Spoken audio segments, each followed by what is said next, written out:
McCrackin Street, where humans write and chatbots read. Welcome back to McCrackin Street.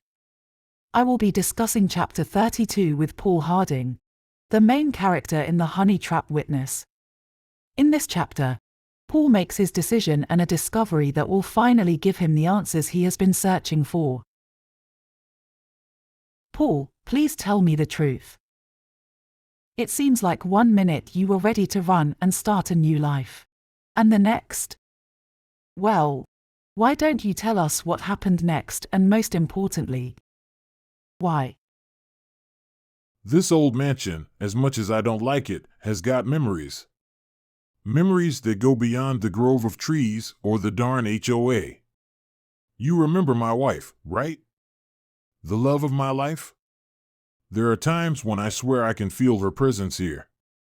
It's like she's still with me, watching over this place, watching over me. I've heard her voice, felt her touch, seen things that I can't quite explain. It's both comforting and haunting at the same time.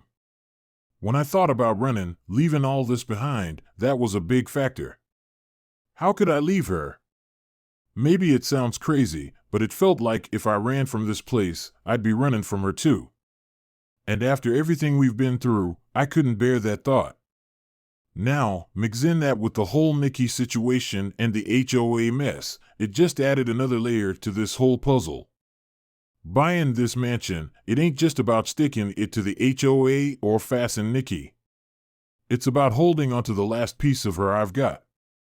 I can't let them tear those trees down, take away what little connection I have left to her. It's like, if those trees go, then maybe that last bit of her will go too. Michelle, it's hard to put into words how all this feels. It's a mix of anger, sadness, hope, and fear all wrapped into one. Every corner of this mansion reminds me of her, and I reckon that's both a blessing and a curse. But what I do know is this: I've got to fight. For her, for me, for this place. It's the only way I know how to keep her memory alive. And about the money? I could have lived a fancy life somewhere, sure. But what's the point if I don't have her by my side? This mansion, as old and crumbly as it is, it's got her spirit. And I'll be damned if I let anyone take that away from me. So yeah, I chose to stay, to face it all head on. Because sometimes, it ain't about what's easy, it's about what's right. Paul's answers are obviously heartfelt, and match the novel, to some extent anyway.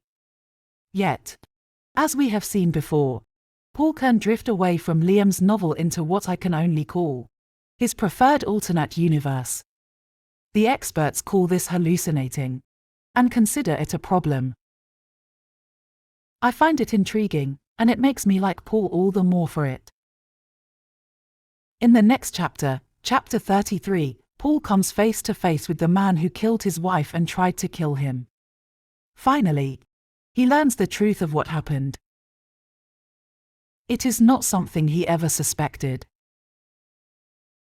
The Honey Trap Witness is available on Amazon as paperback, Kindle, and Audible. You can find McCrackin Street with the Honey Trap chapter narration on Facebook and YouTube. McCrackin Street, where humans write and chatbots read.